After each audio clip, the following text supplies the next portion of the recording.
Welcome to the fourth Behavioral, Social, and Sciences Summit. And this is the second one co-branded with the Social Science Research Council, of which Ira Katz-Nelson is the president. The impetus for this summit came from the Future of Scholarly Knowledge project, which is run by Ken Pruitt, who coincidentally is our SAGE CASBS prize winner this year. It was funded by Sage Publications, which is run by Sarah Miller-McCune, sitting up here, who is also, I want you to clap now, because she also provided the name for the directorship of CASBS, which I now proudly hold. So I have two names, Margaret Levy and Sarah Miller-McCune. So both SSRC and CASBS are participants in this process of rethinking about the production, dissemination, and transformation of knowledge in the 21st century. And both CASBS and SSRC have had important series of discussions leading up to this, and will have a series of meetings and discussions following this, including another major meeting in New York, which SSRC will host. But now let me turn for a moment to CASBS itself, the Center for Advanced Study in the Behavioral Sciences. I'm not going to take my few minutes here telling you all I'd like to tell you, but feel free to ask me in the corridors or during breaks, and you just press a button and my spiel comes out, and I'll be glad to give it to you. But the bottom line is that we're a prestigious academic year fellowship program that's existed for 60-plus years. We host about 40 fellows a year who are extraordinary thinkers and scholars who come to our beautiful campus, which is across Uniparacera near the golf course. We have a series of programs, you can check your brochure, that help fulfill our 60-plus year mission of ensuring that the best research in social sciences and cognate disciplines are used in the service of ensuring better societies and better thinking about societies. Just to name three recent initiatives where you can find us and our scholars participating. The Future of Work and Workers series, which appears daily during the week in Pacific Standard Magazine, psmag.com/work.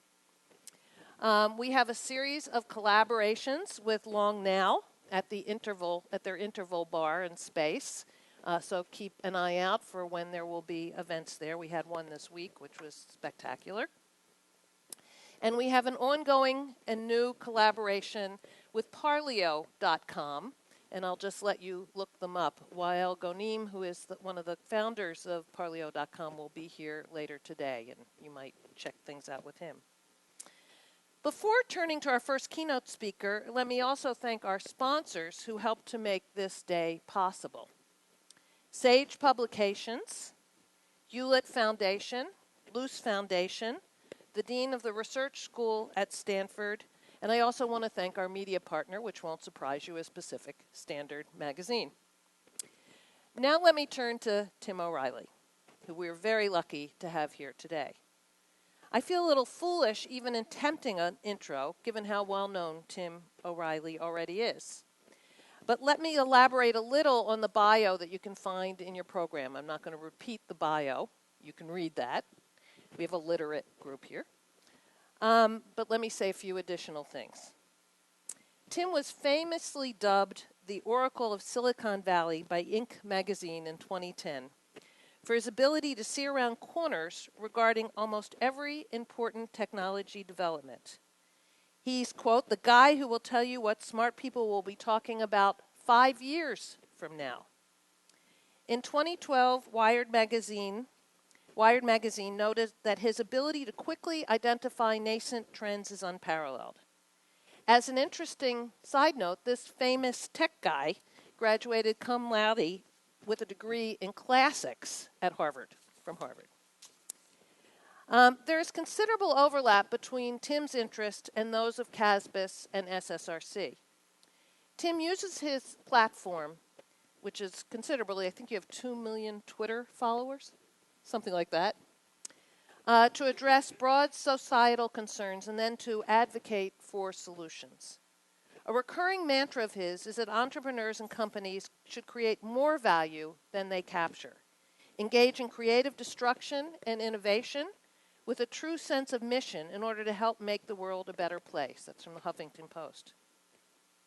His current mission, current interest, is similar to that of the CASBS Future of Work and Workers project.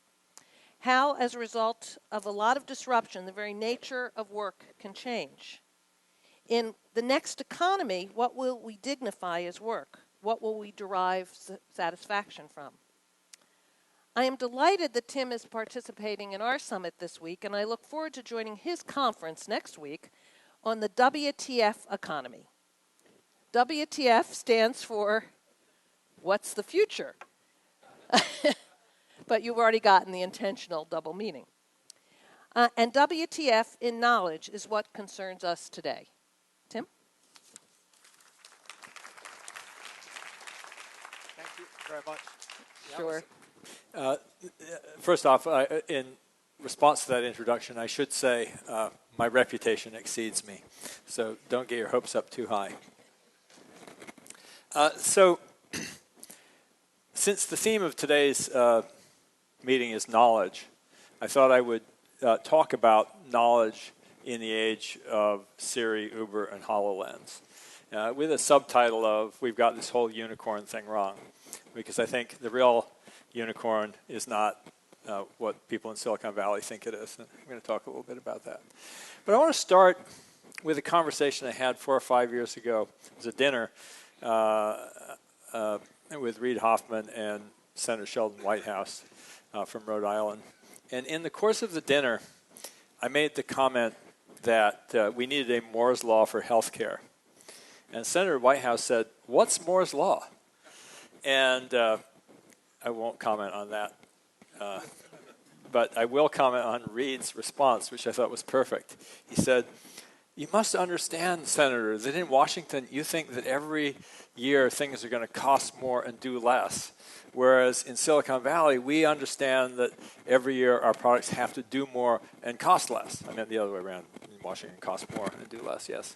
Cost less and do more. So basically, that sums up an immense promise that we've seen come from Silicon Valley. And this doubling of computing power was a big part of what helped us put the man on the moon, but it also then made it such that a watch today has more computing than the man on the moon. But I got that wrong. That's an Apple Watch. I should be showing a cheap watch, right? Because really, this computing power is everywhere. And but it's also led to a vast expansion of demand for computing. There's a famous statement attributed to Thomas Watson, where in 1945 he said, "I see no need for more than 5 computers in the world." Of course, by the time this picture came out, when he was introducing the System 360 about 15 years later, he'd obviously changed his tune. But worth thinking about there. Moore's Law is responsible for a cascade of miracles. It's given us great powers, and the real question we have to ask ourselves: are we using them wisely? And so I wrote a piece on Medium a few weeks ago called "We've Got This Whole Unicorn Thing Wrong." You guys may have heard this Silicon Valley term, unicorn. A unicorn is a startup with a valuation of at least $1 billion. I think that's actually not a very good definition, right? There's this list of the 149 Silicon Valley startups that are currently valued over $1 billion. Some of them are bubble valuations, but that's not why it's wrong. It's wrong because a unicorn is something marvelous. I love this quote from Tom Stoppard where he talks about somebody seeing a unicorn for the first time and it's truly amazing. And it's when the second person sees it that it becomes the most amazing, because then it's starting to become real. And then after that, it becomes progressively less amazing until eventually, as Stoppard says, it becomes as thin as reality. So, a unicorn is something that makes us say, WTF, this is amazing. What's going on here? And so here's a unicorn for you. Can you imagine the first time a woman made a fire at home? I like to think it was a woman, not a man, who basically said, "We can domesticate this stuff. This is amazing. We can cook food, you know, and, you know, changed society tremendously. Here's some more unicorns. You know, the wheel, stone tools, the plow. That, by the way, is Thomas Jefferson's mold board of least resistance, which I kind of like. He was still working on the plow, and he actually put that into the public domain, which is a good reminder of another thing about unicorns is they actually have to create value for society. Of course, here's another fabulous unicorn. Some of you who've been in Washington will recognize this is the War Department Library at the old Executive Office Building. You know, the book, Capturing Knowledge, amazing world-transforming unicorn. And so all these things are now taken completely for granted. But, you know, we still have things that are sort of on the cusp. And I was reminded of this recently when I was on a bus. And I pulled out my phone to figure out where I should get off. And an old man sitting next to me said, "What are you doing?"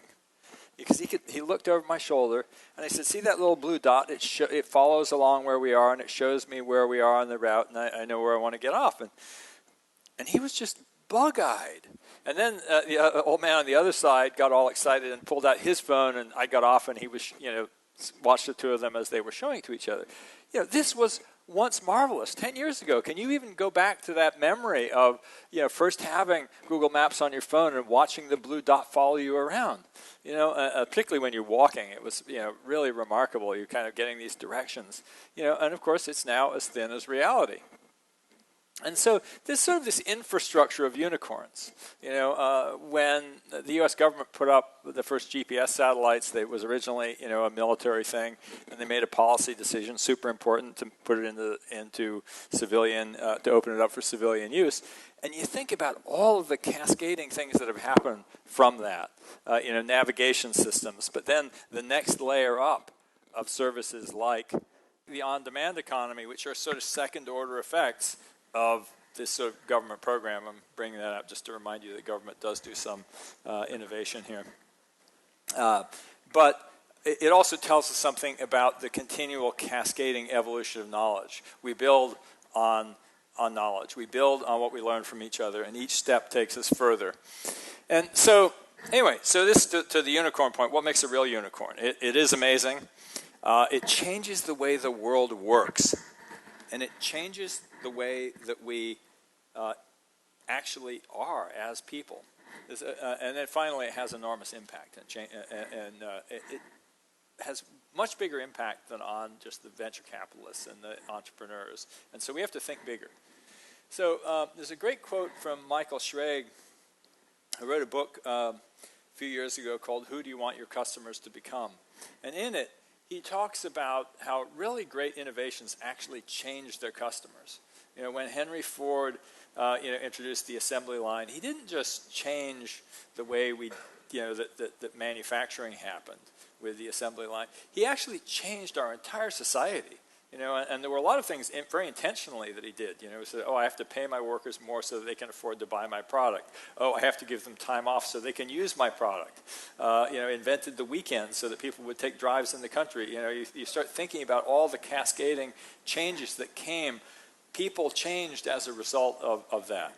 And you see that today, you know, with smartphones, for example. And, you know, there's an ask that Schrage is referring to when you know, Apple introduced Siri. They're asking us to think very, very differently about our devices. It's this smart thing that we can talk to and that talks back. That's kind of astonishing, you know. And in fact, if you look at these unicorn technologies of today, our kids are growing up in a very, very different world, and they think very differently as a result. So those are things that, you know, will help you to identify a true unicorn.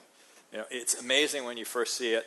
It becomes part of the stuff of reality as time goes on, and it changes the people who use it.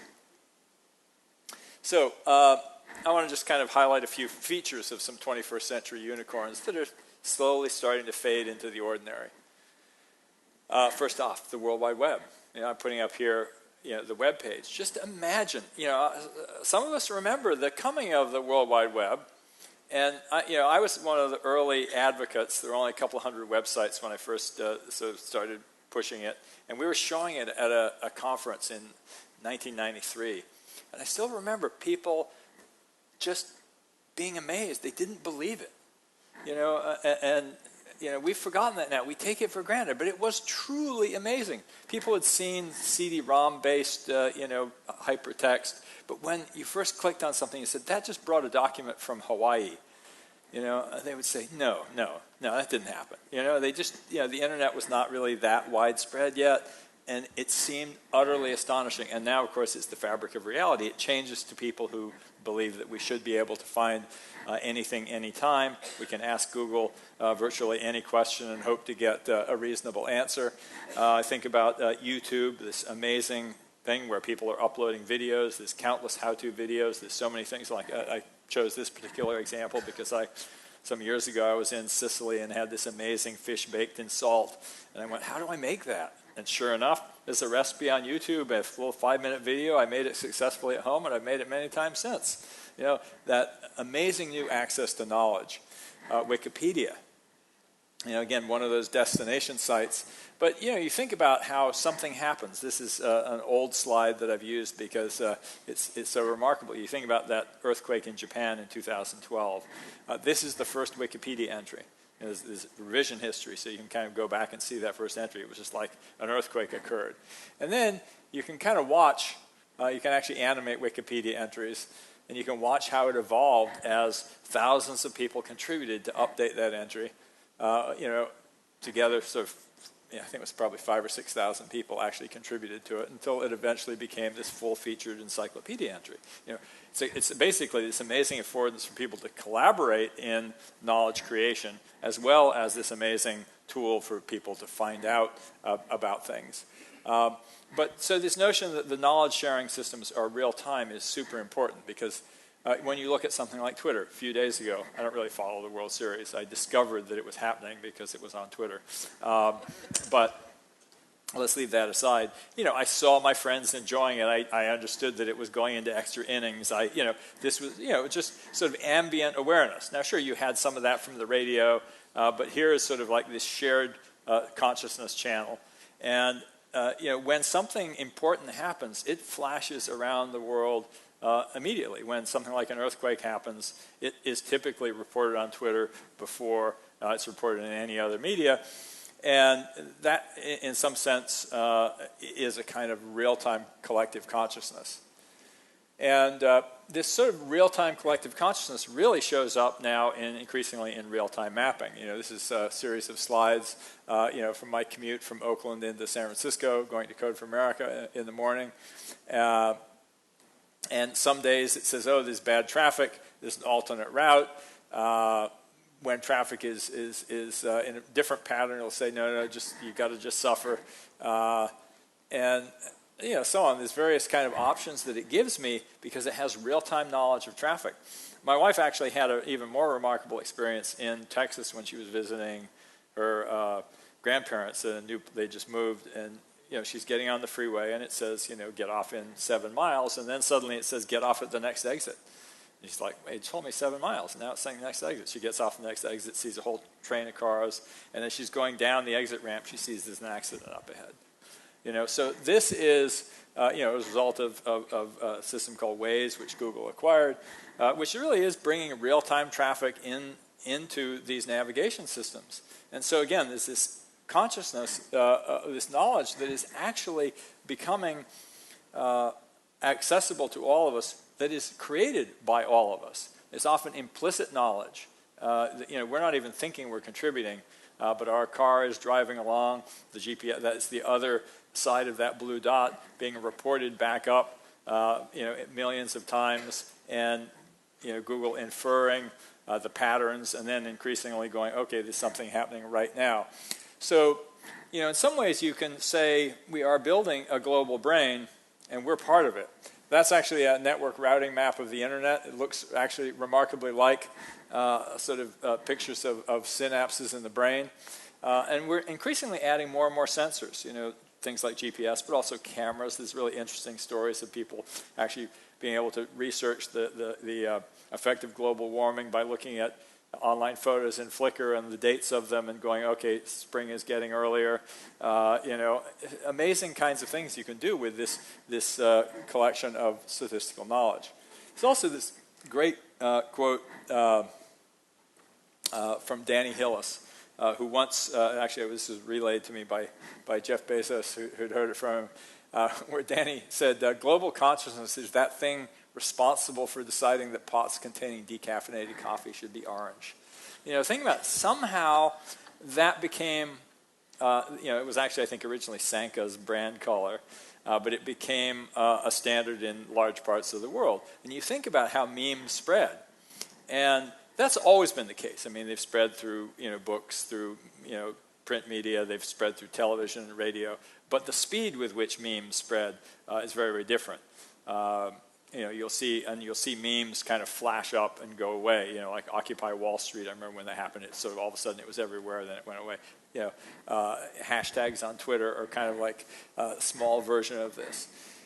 And there's sort of an interesting point here. People have been thinking about this from the very earliest days of computing. In his wonderful book about John von Neumann, called Turing's Cathedral, George Dyson quotes von Neumann as saying the message system used in the nervous system is of an essentially statistical character.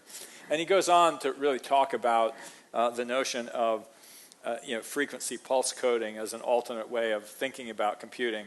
And it really comes out in a lot of ways that these guys were starting to think about what eventually became PageRank, Google's system for noticing which sites are most often linked to. And the way that, just as in the brain, we're starting to say some things are more important than others because we see them again and again and again. And we see them in different contexts. And we're starting to build a very different kind of knowledge machine as a result of having all this stuff online, all this stuff connected, and being able to do statistical inference against it. But we're also making explicit choices increasingly. Sites like Kickstarter. I just went up there the other day when I'm doing the slides for this and saw somebody's trying to fund a documentary on Maya Angelou. And you go, so the sort of crowdfunding is a way of reaching out to millions of people and saying, hey, should we do this thing? Should we create this knowledge artifact? So it's starting to become intentional. In his early science fiction book, Down Out in the Magic Kingdom, Cory Doctorow describes what he calls the adhocracy, which is a civilization that's really built on the kind of principles of Kickstarter. It's a civilization of abundance where nanotechnology is taking care of our material wants. And instead, people are competing for a currency of attention. Does that sound at all familiar with what's happening already on social media? I think it's a very prescient book. And we really have to start thinking about what does that world look like in which attention is, in fact, a major currency. But the thing I really want to talk about for the rest of this talk is the next big wave. Because all of the things I've been talking about so far, well, most of the things I've been talking about so far, are really sort of in the realm of knowledge products. That we think about media and the creation of media. But increasingly, the principles of the internet are hitting the real world. We saw that a little bit with the discussion of Google Maps and real-time traffic. But Jeff Immelt, when he started talking of GE, when he started talking about the industrial internet, really raised this issue of, okay, let's actually start getting our big machines, our meaningful parts of our infrastructure connected to this thing. And it made me ask, how does our society start changing when our factories and our infrastructure starts being connected? And I think that's a major issue coming forward. And that's why I launched this event that Margaret referred to. It's actually called the Next Economy Summit, because I think we have to get from the WTF economy. Because WTF is an expression of wonder, but it's also an expression of disgust or dismay. There's a lot that's wonderful and a lot that's awful. We have to figure out how to make it the next economy. Just have these things stop be unicorns and be basically the new rules of our society. But I think that we're going to have a major business transformation because the rules that have already upended the media industry are starting to upend other industries. And I want to talk about some of the issues that raises. So let's start with self-driving cars. What do they teach us? This is the new version of the Google self-driving car. So the first thing that they teach us is sort of unexpected. Because if you think back when the first self-driving car competition, the DARPA Grand Challenge in 2005, happened. The winning entry went 7 miles in 7 hours. And then it was sort of, 4 years later, or 4 years later, Google sort of first showed off their car, and they said, hey, it's driven, hundreds of thousands of miles in ordinary traffic. What happened? Peter Norvig of Google said, we don't have better algorithms than anybody else. We just have more data. And it turned out that a lot of that data came from Google Street View. They had cars out there mapping every road with very precisely, measuring everything, and as Peter said to me, trying to decide whether a stoplight is red or green when you already know it's there is a heck of a lot easier than trying to identify it in a sort of moving image in the first place. So basically by doing this pre-mapping, they were able to actually get a lot more data into the algorithm. And the thing that's sort of really, really interesting there, of course, is that data came from humans, right? So some driver you could think of as an augmented human equipped with amazing sensors was driving around on all those roads, measuring everything incredibly precisely as input to the global brain, which it then can remember and replay. And that's kind of a design pattern, and it's the same design pattern that you see in something like Waze with the real-time traffic. It's taking input from humans, collecting it into an aggregate work, and then being able to replay it through a machine. And Tesla's now in the same game, but you've probably been hearing about the Tesla autopilot, and it's basically they've kind of slipstreamed this into society already just simply by making it a feature of an existing vehicle, and it's going to be kind of interesting to see how that plays out over time. But anyway, the net is this global brain. It's us connected and augmented, but it's not just about media anymore. It's actually starting to be about real-world services. And, back in the early days of computing, J.C.R. Licklider called this, I will update his language and call it human-computer symbiosis, but the original paper was called man-computer symbiosis. But he said the hope that in not too many years, human brains and computing machines will be coupled together very tightly, and the resulting partnership will think as no human brain has ever thought and process data in a way not approached by the information handling machines we know today. And I think this is a fundamental insight into how we should be thinking about topics like artificial intelligence. Because we have this illusion that somehow artificial intelligence is other than us. Whereas in fact, it may be all of us. I wrote a little piece for John Brockman in his book, How Do We Think About Machines That Think, in which I suggested that perhaps we are the microbiome of the global AI that is just now being born. In some sense, we are part of it, but not necessarily a meaningful thinking part of it. We're just an aggregate part of it and part of its extended life system. And we may be looking in the wrong place.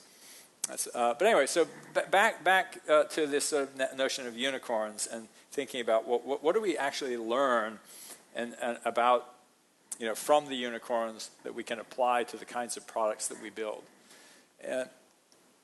So the first lesson is that increasingly knowledge is being integrated into real-world situations and processes. It's no longer something that you put into an artifact that somebody then consumes and acts on. It often is acted on directly. I like to say, this Google self-driving car used to be a book.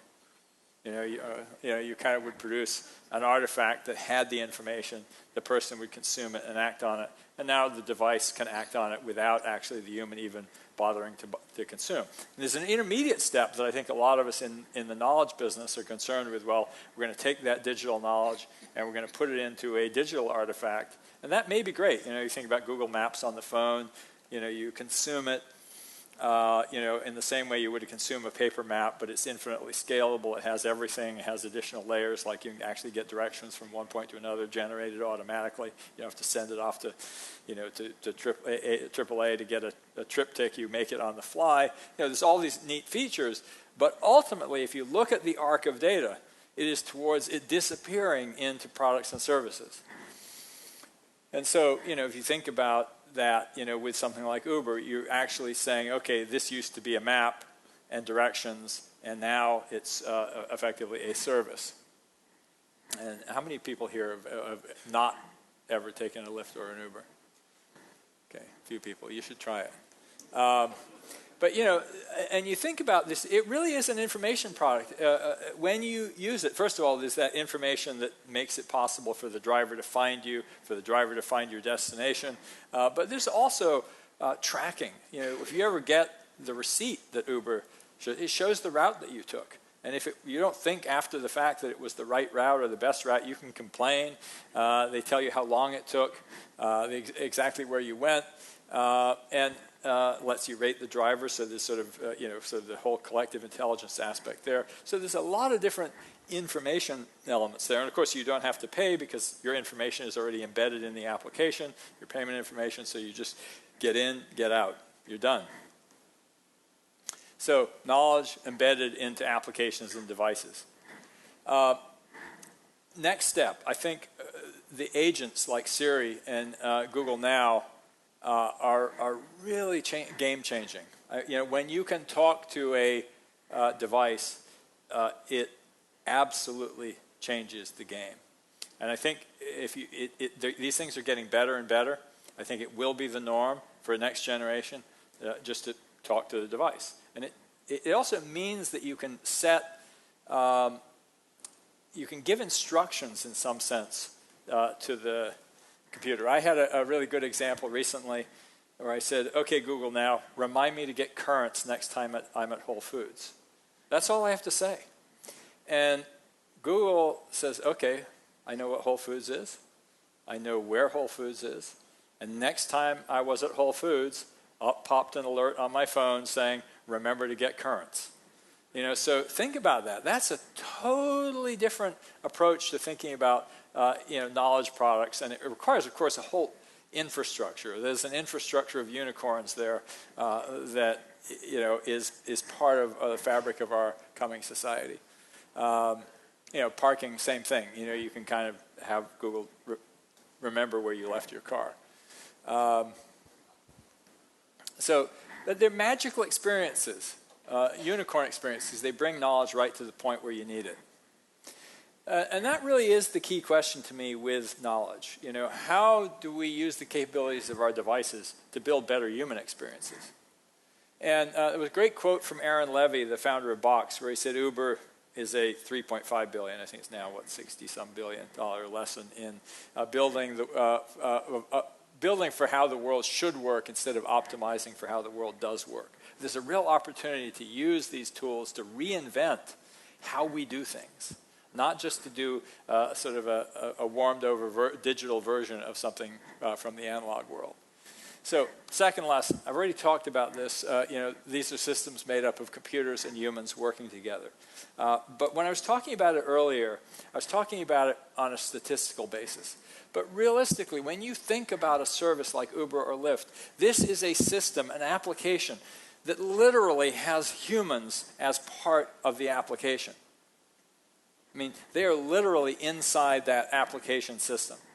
And so the question that we have to ask ourselves is, what does this mean about how we organize work, how we organize people? I wrote another piece called Networks and the Nature of the Firm, making the argument that as we start to think about the implications of computer programs bringing workers on demand as requested by users in real time, the whole nature of how we organize the workers, of course, changes. That's this whole question that people are wrestling with around on-demand economy. Back in 2008, I gave a talk at Fidelity, and one of the executives said, we know about all these new technologies. What we don't know is how to organize ourselves to use them effectively. And I think that question of how we organize ourselves in this new world is going to be fairly critical. Obviously, factory work completely changed human organization, and I think this new world is changing human organization as well. And whether it's things like open source with programs like GitHub, or whether it's Airbnb or Uber, or even the Apple Store, these are different ways of using technology to organize people in the real world. Think about it. We spent a long time using technology to take people out of retail. And Apple became the most successful retailer in the world by using technology to put people back into the store, to figure out how to use them more effectively to create a better user experience for customers. So all these things are new ways of organizing people. The next lesson I would say is that you want to use knowledge to give people superpowers. Our phones used to appear as the tools of superheroes. Here's Dick Tracy with his, amazing, wristwatch, and, Captain Kirk with his communicator. Of course, we all have that today. And so there's that wonderful sense that any application that matters should appear to people of the past as a kind of superpower. But it's also important to realize, because of that idea that these things have people inside them, that we're also empowering workers with superpowers. And I think there's a really great example in the case of something like Uber, Lyft, or any of these on-demand driving applications. Because knowing your way around is a real skill. You guys have probably, if you haven't read this wonderful New York Times piece from last year on the knowledge, which is the test that they give London black cabbies. It's just an astonishing thing. Actually, I have my cousin's husband, actually, after he retired, took the knowledge or mastered the knowledge. And it's just like astonishing what they have to learn. And, but now you can take virtually anybody off the street, and they can, sure, they're not good enough to pass the knowledge, even with, Google Maps and Waze. There's this mention in here of, one of the questions is, there's a small statue, and it turns out it's on the facade of a building, and you have to know where it is, And, this is like 25,000 streets. They have to be able to recite them off by name. They have to actually be able to recite turn-by-turn directions from any point to any other point in London. They've got to know every building. It's just crazy how much they have to learn. But functionally, you can augment a worker with a smartphone app so they can do a good part of that job. And that notion of augmenting people so that they can do things that they couldn't do before actually becomes game-changing. Uber and Lyft have 3 or 4 or 5 times as many cars on the streets as there were taxis before, making rides more and more available because they can augment workers to do things that previously required specialization. So, the Uber or Lyft driver is an augmented worker. And increasingly so is the Watson-enabled doctor. That's really where I think we'll see more and more AI coming into play as an augmentation for humans. And this is basically one of Microsoft's ads for HoloLens. They're really focused on augmented reality and productivity, which is, again, I think super, super interesting. But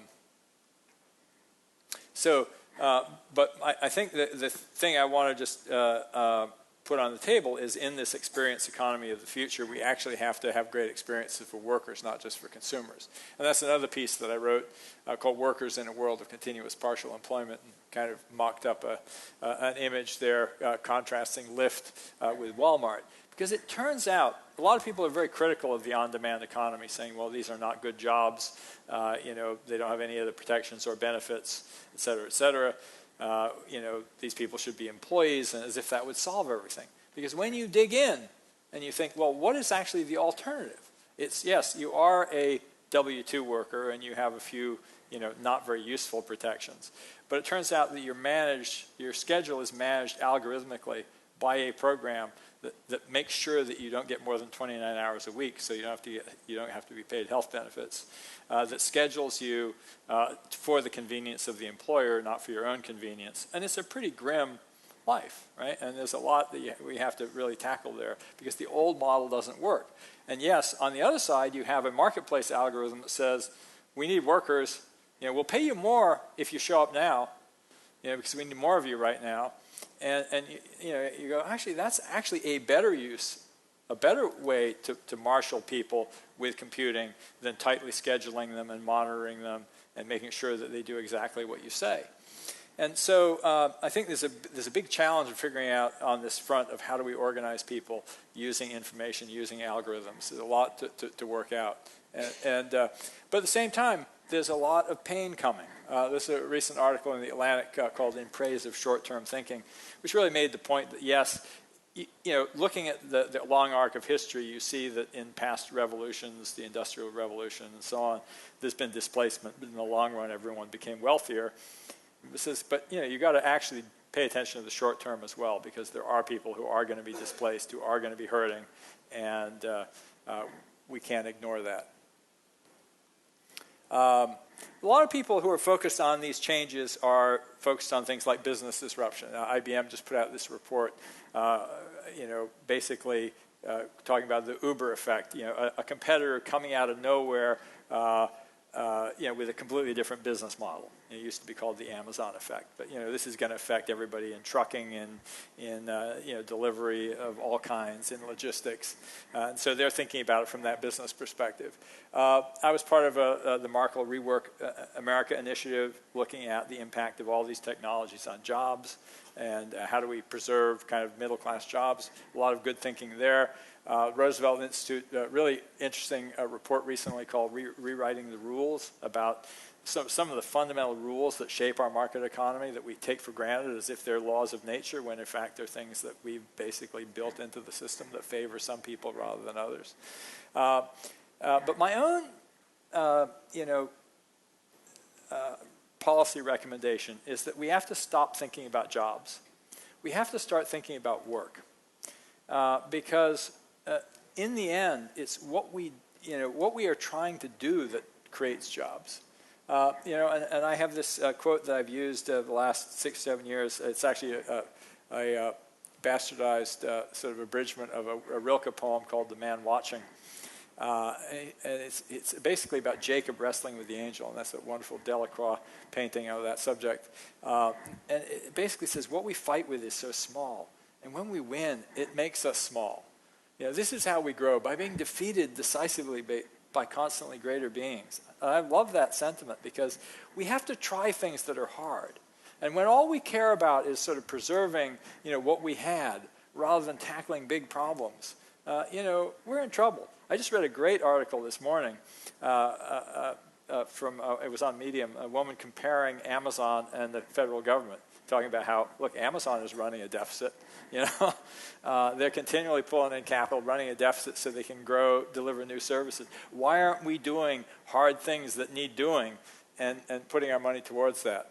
And so anyway, my challenge to Silicon Valley is to think bigger. I see things like, we're the Uber of dry cleaning, and a little part of me dies. I want to see things like, okay, what's the Uber for healthcare? We have an opportunity to completely, reinvent an industry that affects all of us. That's going to, in fact, become more and more important as our population ages, so on. So, I look at some of the grand challenges we face. Whether it's infrastructure or the whole demographic inversion, income inequality, climate change, displaced peoples. And you go, there is an enormous amount to do, and so I've been kind of trying to get people to think about something that Nick Hanauer, who's one of the speakers at my event, says. He says, technology is the solution to human problems. We won't run out of work till we run out of problems. So we have to take all this marvelous technology and put it to work on the right stuff. And that is our biggest policy challenge. I don't think we should be sitting there saying, oh, let's sort of try to figure out how to preserve good middle-class jobs. We should be saying, what needs doing that's hard, that we couldn't do before, that we can do now? And bring out all of our best ingenuity and our best thinking to solve those problems. And then I guarantee you there will be plenty of work to go around. So my ending injunction is to work on stuff that matters. So, thank you.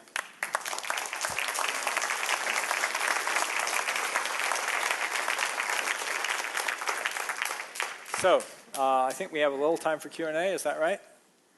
Yep. Yeah. Okay. So I'm game to talk about anything you guys want to talk about. All right.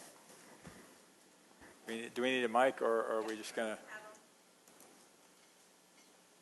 to... Tim, that was a great presentation, but I want to push back a little bit against it. And against, it seems to me that you talk about technology, you talk about markets, and you talk about governments all looking for solutions for the major problems that face us. What seems to me to be missing here, and from a lot of what I hear from Silicon Valley, is talk about politics.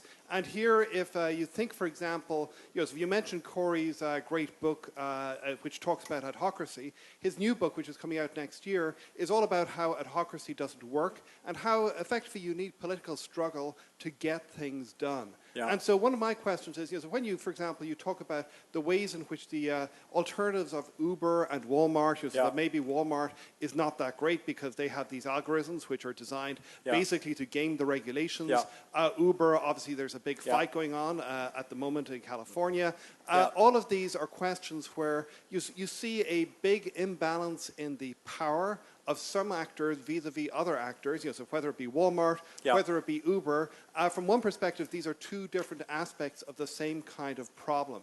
So how do you get back power? How do you get questions of power, questions of politics into the discourse of Silicon Valley, which I think has done some wonderful things for how we think about government, but I think is less strong in thinking about situations where there isn't an obvious engineering solution and where, in fact, there is real political contention about which solution is the appropriate solution to work. Well, and here unions, I think, is the final word I'd like to bring in here.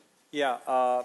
Actually, I have quite a few union people at my event, and I'm probably too many for Silicon Valley's taste. But I guess I would say, first off, when you say if there were real contention about policy issues, that's part of the problem, at least here in America. There is not real contention about policy issues. Nobody's talking about real issues. We have a sort of a sham politics, which is why so many people are opting out. And I do think, and my own personal focus there, working, Jen Palka, who'll be here later, my wife started a nonprofit called Code for America, which is really focused on how government actually works. We actually have a lot of policies that do really good things, but they don't work. Not because the policy is wrong, but because the implementation is so bad. And I think the first thing that we have to do is we have to actually start fixing government so that it actually delivers on its promises. So then people start trusting it again. And then we can have real discussions about whether we're doing the right thing or not. Because right now, it's all, what happens in Washington is all a sham. At the end of the day, people go on doing whatever they do. People work, again, taking that Walmart example, here's a policy that was instituted many, many years ago. The government has no capability to monitor, to understand. If you contrast that, I wrote a paper a few years back called Open Data and Algorithmic Regulation around the notion that regulation should be focused on outcomes, not on rules. You should change the rules all the time if you're not achieving the outcomes. And if you think about Google, for example, with search quality, or credit card companies with credit card fraud, there's a new attack. They come up with a new solution. They don't say, well, we wrote the rules in 1993. In the meantime, let them steal your money.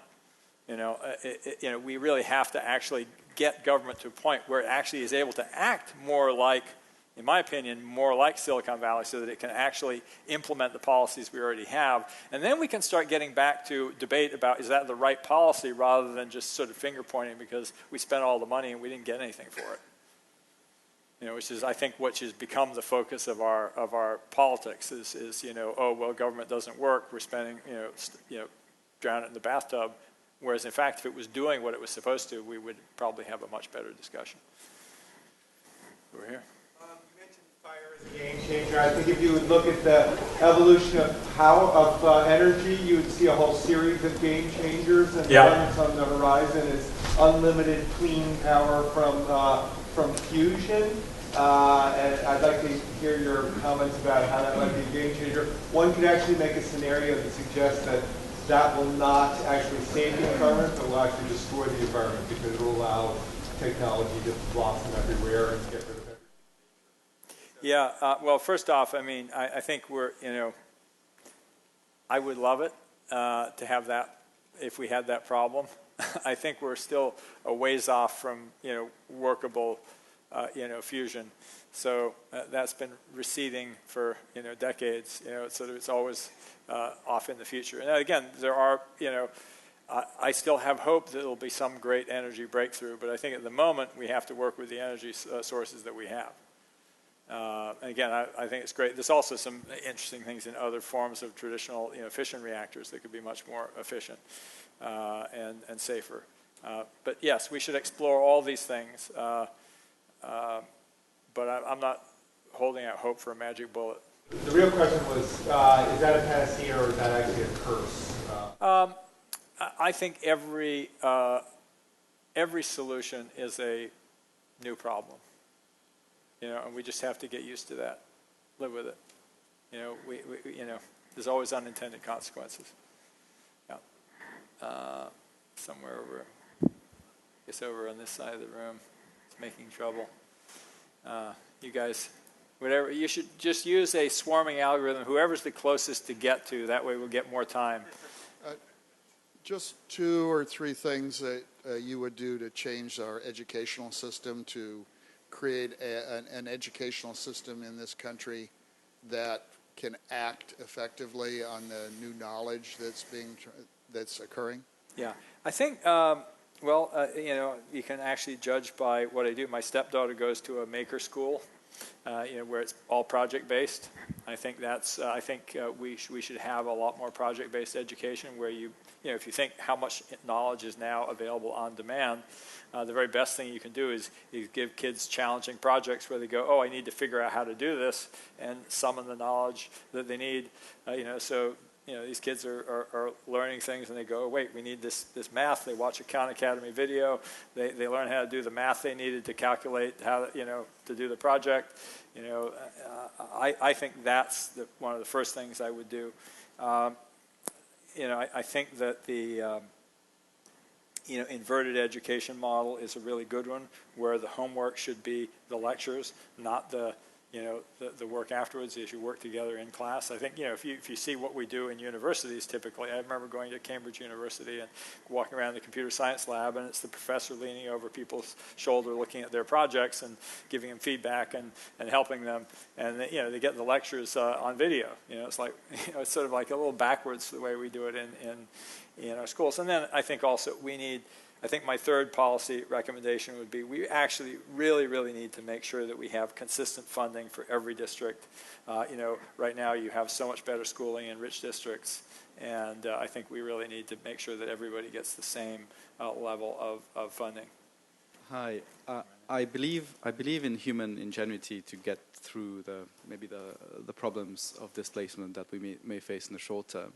I wonder whether you have some examples for us when we get through that, of what the future of work may look like. So how people are able to participate in the economy. Yeah. Maybe the answer is next week at your conference. Yeah. No. I actually probably. I have a running joke with Hal Varian. Hal Varian once said that if you want to understand the future, just look at what rich people do today. And it first seems like a very Silicon Valley statement and kind of offensive, but when you really think about it, it's sort of like, wow, used to be that rich people went on the Grand Tour, and now you look, soccer hooligans go on the Grand Tour. It used to be that rich people had satellite phones, and now everybody has a cell phone. Rich people used to have drivers. Now, wait, it's moving. It's certainly not all the way down to everybody. Although it's interesting, there was actually a college dean in Atlanta who became a Lyft driver just to understand it better, and he found that most of his fares were actually picking up people from poor neighborhoods that were underserved by public transportation and taking them to public transportation. So, there's some real truth to that. So anyway, my joke with Hal is that the future is the Downton Abbey economy. What do rich people do? They entertain their friends and they take care of people who are less fortunate. And we can see some signs of that. The social media economy is all about entertaining our friends, and the Kickstarter economy, is really about funding that. And I actually think that would be a pretty good future. And actually, Margaret referred to this in her introduction. One of the things that I've really thought about is we're going to have to start dignifying some of those things as work. Right now, if somebody's trying to write the great American novel and working as a waiter, we let them say, I'm a novelist. when somebody, works at their social media presence, we don't actually think that they're working. And I think in the future there may be things like that that will give people dignity because they go, I am working at it. And there are people, of course, who are doing that on YouTube. My favorite example is the wonderful social media presence of a guy named Brandon Stanton. You may know Humans of New York, which I think I've called it the first true great work of art that's actually happened on the internet. It's just, again, if you're not familiar with it, go check it out. It's on Facebook, on Instagram, on Twitter, on Tumblr. It's everywhere. But basically every day he goes out and he takes a picture and he interviews somebody on the streets. And his work is unbelievable portrait of humanity today. And, I think about that. He's making a living at it. But, that's an example of what the future of work could be. Do we have time for one more, or are we good? We should stop. We need to wrap. One more. I wanted to follow up on the question about education. Imagine you had a lot of authority over one of the most prominent and well-resourced universities in the world. What kinds of decisions would you make for that institution? Talking about Stanford, I have not really given that much thought, and I would probably be shooting from the hip. But I would say, I guess from my own experience,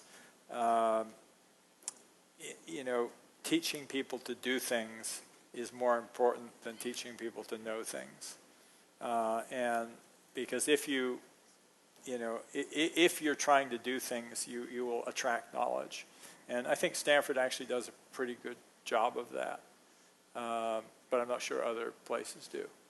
This actually, if you want to understand the wonderful, my advice would be go read, Surely You Must Be Joking, Mr. Feynman, and read the section where he talks about his visit to Brazil and when they asked him to evaluate their physics program. And, it was just like he just totally ripped them a new one because they were just teaching them book knowledge. And they couldn't actually do anything as a result of what they learned. And I think that focus on understanding why we learn. And there is a whole side of academics. I still think back. I was in classics, and I think when one of my friends sent me his paper on images of bees in Homer, and I thought, this is utterly useless, and it's utterly delightful, because there's a kind of learning which is also a kind of play. And I guess I would say, as well as learning how to use knowledge for work, we need to remember how to use knowledge for play. Thank you.